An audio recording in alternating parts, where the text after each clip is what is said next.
Elhamdülillah, elhamdülillah, elhamdülillahillezî. Dünya hayatında sıkıntıya düşmemenin, elem ve ıstıraplardan masum kalmanın yolu, Allah'ın elimize verdiği ölçüler içinde hayatı sürdürmeye bağlıdır. Kalbini ve ruhunu ihmal etmiş bir insanın ahirette mesut olması düşünülemez. Maddi manevi her iki yönüyle de muvaffakiyet, bir kısım mahrumiyetlere katlanmaya bağlıdır. Ve katiyen biliriz ki ne yemek içmekle, ne yatıp kalktığımız yerlerdeki ihtişam, debdebe ve lüks ile, ne de sırtımıza geçirdiğimiz elbiseyle Allah bize bakmamaktadır. Çok yemeye, çok içmeye ve rahat yaşamaya alışmış bir insanın kılı kırk yararcasına meşru gayrimeşrudan ayırması pek düşünülemez. Var mı bu kadar yürekli bir insan içinizden? Temenna edilecek yerde her şeyi tepecek, itecek kadar iradesi olan biri var mı? Resulullah'ın çizgisinde ittifak edin, ta ihtilafa düşmeyesiniz. Allah yardımcınız olsun.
Elhamdülillah, elhamdülillah, elhamdülillahillezî hedâna lihâzâ ve mâ kunnâ linehtediye levlâ en hedânallâh ve mâ tevfîqî ve la i'tisâmî illâ billâh aleyhi tevekkeltu ve ileyhi unîb. أشهد أن لا إله إلا الله وحده لا شريك له ولا نظير له ولا مثال له الذي لا أحصي ثناء عليه كما أثنى على نفسه عز جاره وجل ثناؤه ولا يهزم جنده ولا يخلف وعده ولا إله غيره. وأشهد أن سيدنا وسندنا ومولانا محمدا عبده ورسوله السابق إلى الأنام نوره ورحمة للعالمين ظهوره، صلى الله تعالى عليه وعلى آله وأولاده وأزواجه وأصحابه وأتباعه وأحفاده أجمعين.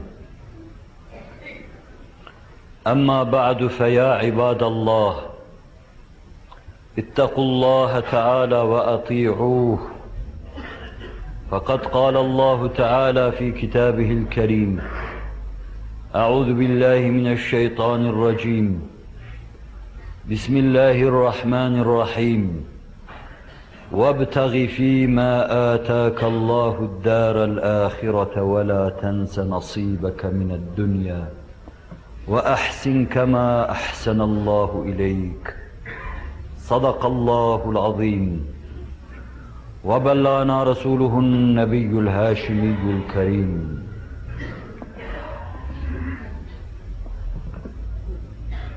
Muhterem Müslümanlar, elimize verilen ve çok ciddi sayılan bir planla hayatımızı tanzim edip, ona göre düzenleyip yaşadığımız takdirde hem dünya huzur ve saadetini temin edecek, hem de ahirette Frençe ifadesiyle pek çok sürprizlerle karşı karşıya kalacağız. Gözlerin görmediği, kulakların işitmediği, hiçbir insanın kalbine gelmeyen Cenab-ı Hakk'ın lütuflarının bize ihsanlar şeklinde tecessüm ve temessül etmiş şekilleriyle karşı karşıya kalacağız. Dünya hayatında sıkıntıya düşmemenin, elem ve ıstıraplardan masum kalmanın yolu, Allah'ın elimize verdiği ölçüler içinde hayatı sürdürmeye bağlıdır. Ona göre yeme, ona göre içmem, ona göre yatma, ona göre kalkmam, ailevi münasebeti ona göre tanzim etmem. Lezzetler lezzet olur, hatta lezzetliklerine lezzet ilave edilir. Elemler ise gelecek lezzetlerin mukaddimesi, başlangıcı, sebebi halinde gelir geçer ve unutulur. Bu anlayış içinde yaşanan bir hayatta ciddi, köklü ve devam eden bir elem, bir ıstırap, bir acı yoktur. Ondaki acılar dahi başka sebepten ötürü, kendinin dışında ayrı sebeplerle veya tatlı neticelerle bir bakıma lezzettir. Lezzeti netice verici elemler olması itibariyle lezzettir. Mümin hayatını buna göre tanzim etme mecburiyetindedir. En açığından ve en basit misaliyle 20. asırda çeşitli sıkıntıların yanı başında mali sıkıntı insanımızı ıstırap içinde bırakmıştır. İstikrarsızlık içinde bırakmıştır. Ve onu kötü yollara sevk etmiştir. Suistimallere sevk etmiş, çeşitli spekülatif faaliyetlere sevk etmiştir. Çünkü insanımız varlık içinde dahi düzenli yaşamayı bilememiş ve öğrenememiştir. İktisat içinde bir hayat sürdürme bunu öğrenememiş, adet haline getirememiş, İslam'ın bir emri olarak tazim durup hayatına hayat kılamamıştır. Onun için insanımız İzzeti içinde yaşamasını bir bakıma İslam'ın kendisi için getirdiği düzen prensiplerine bağlı yaşamaya bağlı görmelidir. İslam'ın prensiplerini yaşamalı, bugün içinde bulunduğu zilletten, zelil kılıcı sebeplerden, el açtırıcı sebeplerden, istikrarsız kılıcı sebeplerden o suretle masum kalacaktır. Kendisini iktisada alıştıracaktır. Evvela bugün izzetini koruyacak ve ağzını açmış geleceğimizi, gelecekteki saadetimizi yutan daha büyük tehlikeler karşısında bir bakıma teminat simidi olarak ona sarılacak ve yürüyecektir. Biz halimizden şikayetçi değiliz. Ben size de o nazarla bakıyorum. Biz günde bir defa yemesini, 2 defa yemesini biliriz Allah'ın tevfikiyle. Biz icap ederse 2 günde bir defa yemesini de biliriz. Biz bir elbiseyi 3-5 sene giyebiliriz. Bizim bir yazdığımız, bir kışlığımız olsa da debdebe ve ihtişam içinde değildir. Bizim gardıroplarımız elbise dolu değildir. Bulduğumuzu sırtımıza geçirir, onunla arz-ı didar ederiz. Biz sadece fazilet yönünden büyük olmanın kavgasını veririz. Faziletli insan olmak için savaş veririz. Ve katiyen biliriz ki ne yemek içmekle, ne yatıp kalktığımız yerlerdeki ihtişam, debdebe ve lüks ile, ne de sırtımıza geçirdiğimiz elbise ile Allah bize bakmamaktadır. اِنَّ اللّٰهَ لَا يَنْظُرُ اِلٰى صُوَرِكُمْ وَلَا اِلٰى اَجْسَامِكُمْ وَلَاكِنْ يَنْظُرُ اِلٰى قُلُوبِكُمْ وَاَعْمَالِكُمْ. Şekil ve şemailinize değil, boyunuza ve bosunuza değil, kafanızın içindeki manaya, terkip kabiliyetine, iç derinliğinize, ruh saffetinize, duygulardaki hüşşarlığınıza ve kalbinizin onunla münasebetine bakmaktadır Allah Celle Celaluhu. Bir yönüyle sizin insanlığınız, insanca yaşamanız, Allah'ın vaz ettiği bu prensipler içinde yaşamaya bağlıdır. Binaenaleyh, biz bugün herhangi bir zilletten ve dilencilikten, içtimai hayattaki istikrarsızlıktan müteessir olmadığımız gibi, bugünün doğuracağı korkunç yarınlar onlar da bizi tehdit etmemektedir. Zira elimizde çift can taşıyoruz. 2 tane can taşıyoruz elimizde. Başkaları tek can taşıdıklarından ötürü endişe taşıyorlar. Gözümüzde ne dünya var ne de başka şey var. Biz gözümüzü ezeli ve ebedi bir aleme dikmiş, ezeli ve ebedi bir sultanın emirleri içinde geçirmeye çalışıyoruz. Binaenaleyh evvelen ve bizzat, insanımız bugünkü onurunu ve izzetini, gelecekte o onur ve izzeti rencide edecek sebepler karşısında gelecekteki onur ve izzetini koruyabilmesi için hayatını İslam'ın prensipleri içinde düzenlemeli, israftan ve lüksten kaçmalı, füzuli sarf yapmamalı yemesinde, içmesinde ve giymesinde. Ta o zaman rahat edecektir. Saniyen, dünyada her nimet netice itibariyle zeval bulunca, bütün dünyevi nimetlerin zevalini hatırlatmakta ve insanın canını yakıcı elin bir azap içinde bırakmaktadır. Sabah kahvaltısı gelir ve gider, öğlen gelir ve gider, akşam gelir ve gider. Elbiselerinde çeşit çeşidi sırtımıza girer çıkar. Müdebdeb konaklarımızda, evlerimizde, saray ve villalarımızda rahat yaşarız. Fakat yer yer bunların zevalini hatırlatan hadiseler, yer yer bunların zeval mesajıyla gelen hadiseler karşısında biz her şeyi kaybetmiş olmanın ıstırap ve elemini vicdanımızda duyarız. Onun için kafir dahi olsa sizi tenzih ediyorum. Dünya nimetlerine karşı perhize girmelidir. Ta bu türlü zevali hatırlatan şeylerden uzak kalabilsin. Ta küçük lezzetleri ve zevkleri acılaşmasın, elemleşmesin. Kendisini perhize alıştırıp az yemeli, az içmeli, az uyumalı. Hayrete varmalı, fani olmalı, ona ulaşmalı. Fena fillaha vasıl olmalı, beka billaha nail olmalı. Huzuru daimi ve ebedi kazanmak için. İşte Resul-i Ekrem aleyhissalatu vesselamın yolu da bu idi. Onun bize getirdiği en büyük hediye de bu idi. Hadiseler ne kadar bel bükücü olursa olsun, ezici olursa olsun her hadisesinin altından çıkabilecek, ölçüler içinde yoğurduğu, yaptığı, şekillendirdiği bir cemaat. O cemaat sizlersiniz inşallah ve Allah'ın tevfikiyle. Meydana getirilen tabii ve suni ne kadar hadise varsa, ne kadar hadise olursa olsun, siz hepsinin altından veya üstünden geçecek ve müteessir olmayacaksınız. İlah hadisesi olmuştu. Zevcelerine 1 ay kadar yaklaşmama yemini hadisesi demektir bu. Dünya nimetlerine karşı küçük bir talep gösterdiler. Hazreti Hafsa, Hazreti Ayşe, 2 vezir ve 2 yaverinin kızları, nübüvvet hanesinin seyyidatından, bizim de seyyidemiz Hazreti Ayşe, Hazreti Hafsa. kendi ifadesiyle 1 ay, 2 ay hilal görürdük de evimizde ocak yanmazdı. Halbuki devrinde bir kısım hükümdarların ve sultanların evine hazineler aktığı gibi, mefheri mevcudat Efendimizin de evine her şey akıyordu. Ama o muazzez anam öyle diyor, 2 defa hilal görürdük de evimizde ocak yanmazdı. Ve yeğeni sorar Urvem, halacığım ne ile geçiniyordunuz? 2 siyahla geçiniyorduk. Hurma yiyip üzerine de su içiyorduk. Yok muydu öyle yapıyorlardı? Hayır vardı. Allah Resulü sallallahu aleyhi ve sellem dünyada ahiretin hesabıyla yaşıyordum. Alabilirdi, verebilirdi, yapabilirdim. Fakat milleti, ümmeti tırmanma şeridinde yükselirken, başkalarına muhtaç durumdayken o kendisini raiyetinin en dunu hayatını yaşıyordu. Raiyet ve tebaasının en dununda olan bir insanın hayatını yaşıyordu. Mecbur sayıyordu kendisini. İşte bir gün bu muazzez validelerimiz, biri, ikisi, belki de 3'ü, ne olur dediler, biraz biz de bir et görsek, et kokusunu tatsak. Biz de biraz ekmek görsek, bir yufka görsek dediler.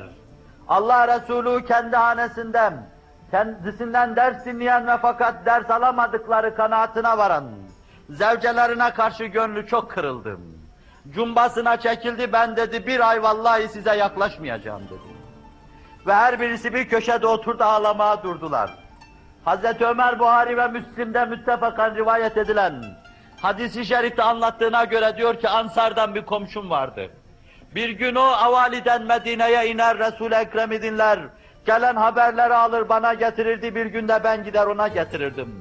Hiçbir şey kaçmasın diye münavebeten bu işi yapardık. Bir gün vakitsiz hızlı kapımı vurdum. Biz de Gassanlı Melik'in bize baskın yapacağı haberini duymuştuk. Kapıyı çabuk aç dedi, ciddi bir hadise var. Ben de dedim ki ne oldu, Gassani mi geldi, çok daha büyük bir şey dedi. Nedir o dedim. Allah Resulü bütün zevcelerini tatbik etti dedim. Eyvah dedim, Hafsa mahvoldun. Resul-i Ekrem seni boşadıysa, bıraktıysa bir daha cennet yüzü bile göremezsin. Hıpti ve hasirdi diyor. Hıpti ve hasirdi. Sırtıma cübbemi aldım, koşa koşa geldim. Yerimde duramıyordum. Ashab-ı Resulullah mescitte hep ağlaşıyorlardı. Resul-i Ekrem'in gönlü kırılmıştı. Hep ağlaşıyorlardı. Kapının önünde siyahi bir köle vardı. Dedim söyle Ömer geldi Resulullah'la görüşecek. İçeriye girdi çıktı, dedi ki söyledim fakat sesini çıkarmadı. Heyecanla minberin yanına gittim, oturdum. Ama içim dürttü benim. Git bir daha dedi dile. Gittim kapının önüne. Söyle Resulullah'a de ki Ömer geldi sizi görmek istiyor. Gitti geldi yine dedi ki sükût durdu, bir şey demedi. Yine gittim, eshab hıçkıra hıçkıra ağlıyor. Ben yerimde duramıyordum. Nihayet 4. defa geldim. Yine beni çevirdiler geriye. Giderken müteessir, mahzun, kırılmış giderken. Arkadan geldi dedi ki kabul buyurdular. İçeriye girdim, mahzun oturuyordu orada.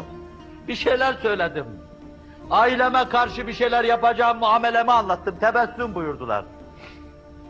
Ümmü Seleme'nin bir şeyini söyledim, tebessüm buyurdular. Sonra baktım ki hurma elyafından hasır üzerinde yatıyor. Ve kumlar da saçılmış. Kalkınca elbisesini kumlar yanına yapıştırmış olduğunu gördüm. Ve gözlerimi mübarek hücresinin içinde dolaştırdım. Sadece bir sağ, bir kıt dirhem kadar bir arpanın bir yerde bulunduğunu gördüm. 1-2 tane de tabaklanmış deriye şahit oldum. Gözyaşlarımı tutamadım, hıçkıra hıçkıra ağladım. Niye ağlıyorsun ya Ömer dedi. Dedim ya Resulallah işte Kisra, işte Roma imparatorları, Heraklius, saltanat ve debdebe içinde yaşıyorlar. Sen ise Allah'ın Resulüsün, mahrumiyet içinde yaşıyorsun. Allah Resulü sallallahu aleyhi ve sellem, اَمَا تَرْضَ اَنْ تَكُونَ لَهُمُ الدُّنْيَا وَلَنَا الْآخِرَ ya Ömer. Ya Ömer istemez misin? Dünya onların olsun, ahiret bizim olsun buyurdular. Ahiret hesabına giden bir gönül Allah dünyada da mahrum etmez onu. Batılı beyni dönmüştür Resul-i Ekrem'in geliştirdiği cemaat karşısında. 23 senede dünyanın 2 büyük imparatorluğunu dize getiren, sıfırdan başlamak suretiyle teşkil ettiği cemaatiyle dize getiren bu muhteşem hareket arkasında, bu muhteşem inkılap arkasındaki asıl sebepleri araştırmaktadır. Asıl sebepler ise ciddi bir dünya ve ahiret muvazenesi. Dinin hayata hayat olması, Kur'an'ın düsturlar halinde yaşanması ve insanın yaşayabileceği şeyle yaşaması bakiyesinin, milletinin imarına vermesi ve geleceğin umranına sarf etmesi. Allahu Teala ve Tekaddes Hazretleri, çoğusu yumurtadan çıkmaya hazırlanmış civciv halinde, pek çoğu ise palazlanmak üzere bulunan civcivleriyle, yemyeşil zümrüt gibi zeminiyle, devri risalet fenai manasını gamzeden 20. asırdaki neslimiz, yüzlerini ve kalplerini kendi kapısına teveccüh ettikten sonra, bu mana, bu ruh ve bu şuurdan, onların teveccühlerini ikmal ve itmam eylesin. Bu bezimde onları muvaffak eylesin. Çok şerefli bir cemaat olma yoluna girmiş bulunuyoruz. Allahu Teala ve Tekaddes Hazretlerim, numunesini verip bize tattırdığım, sizleri meydana getirmekle bize çok şey gösterdiğim, bu alem ve bu gelişmeden, bizi inkisari hayale, sukutu hayale uğratmasın. Sizin düşündüğünüz, taşındığınız, planladığınız, kafanızda her gün kurup durduğunuz, ona ait hesapları tahakkuk ettirmekle sizi ve bizi mesrur ve bahtiyar eylesin. Aziz Müslümanlar, oruç girizgahıyla girdim buraya. İnsanın kendini perhize alıştırmasıyla girdim buraya.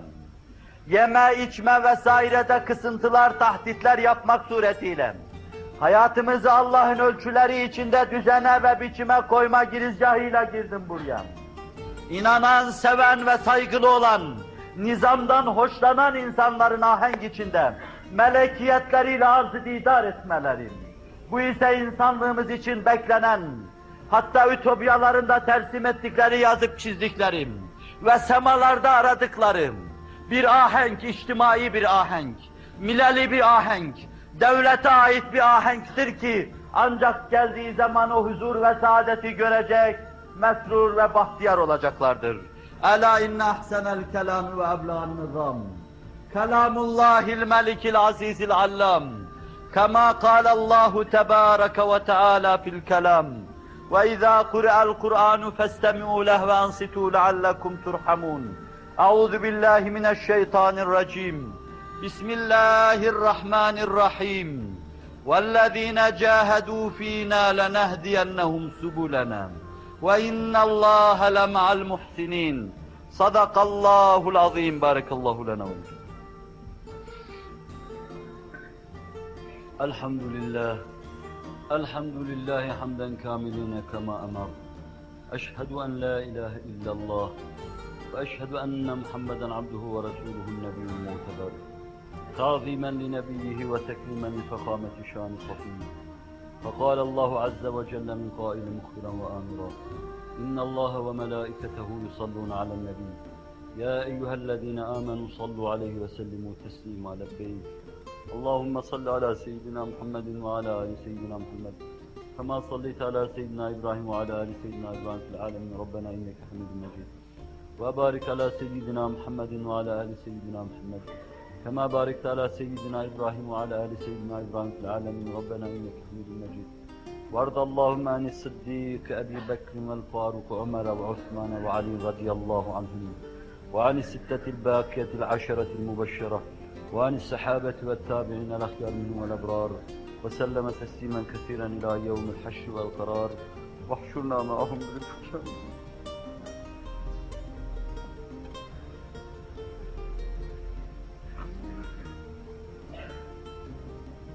İbadallah, Allah'ın kulları, yaratan, donatan, bezeyen, süsleyen, azametine uygun bir sanat eseri olarak şu meşergaha gönderen, gönderip لَقَدْ خَلَقْنَا الْاِنْسَانَ ف۪ي اَحْسَنِ takvimle tebcil eden Hazreti Allah'ın kulları.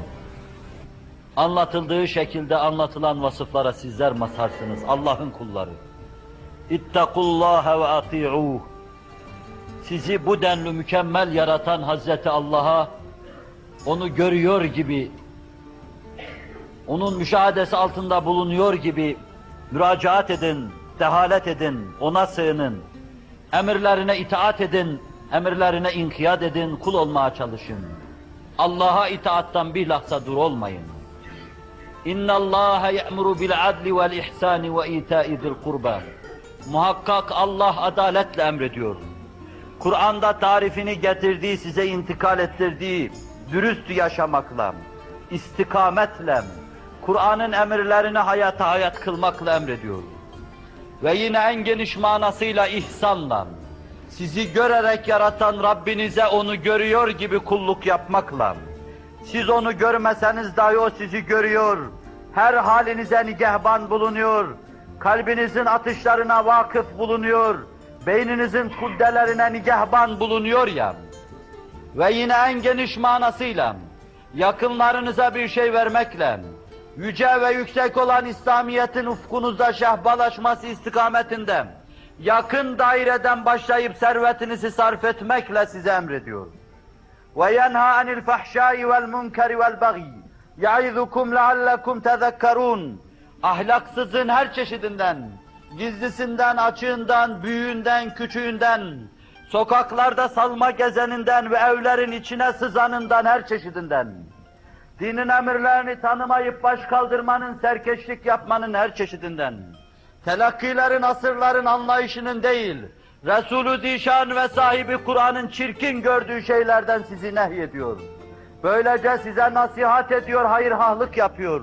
Ta düşünesiniz, kendinize gelesiniz, bir sürü yalan yanlış yol içinde yolların ayrımında doğru yolu bulasınız.